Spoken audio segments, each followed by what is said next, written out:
Mhux aktar kwistjoni ta' partit hija l-fema tal-ġurnal The Sunday Times. Dan il-ġurnal iddeskriva d-deċiżjoni tal-Eżekuttiv Nazzjonalista tal-ħamis li għadda bħala kapitlu ikra fl-istorja tal-Partit, mossa intiża biss biex Gonzi u l-Partit Nazzjonalista jirbħu aktar żmien.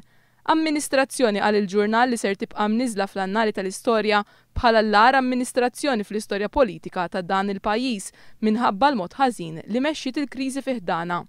L-istess editorjal jgħid li b'dak li ġara l-ħamis, Gonzi għal darb'oħra prova jraqqa ta' malajr il-panċer illi għandu l-Partit Nazzjonalista.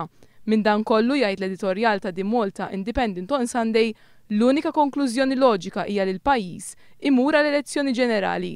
U dan jgħid il-ġurnal sakemm il-kriżi fil-Gvern ma tiġix rimedjata b'xi miraklu diplomatiku fis-sajf, xi ħaġa li l-editur jisħaq li hija improbabbli ħafna.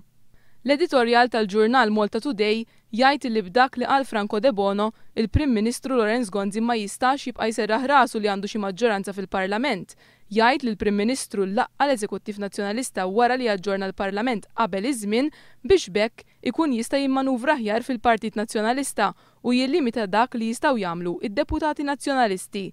L-editorjal tat-Torċa qal li d-deċiżjoni tal-ħamis hija punt li minnu m'hemmx ritorn. Fuq l-istess linja l-editorjal tal-kulħadd jgħid li l-Eżekuttiv Nazzjonalista l-ħamis li għadda impona l-interdett fuq it-tliet deputati tiegħu. Min-naħa l-oħra, l-editorjal tal-llum jikkompara l-kriżi fil-Gvern ma' soap opera u jgħid li din hija l-akbar umiljazzjoni li ġarrab il-Partit Nazzjonalista f'dawn l-aħħar 62 sena.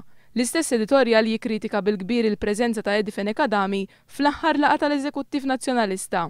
L-editorjal tal-ġurnal il-Mument qal li bid-deċiżjoni tiegħu il-ħamis li għadda Gonzi ħareġ aktar b'saħħtu.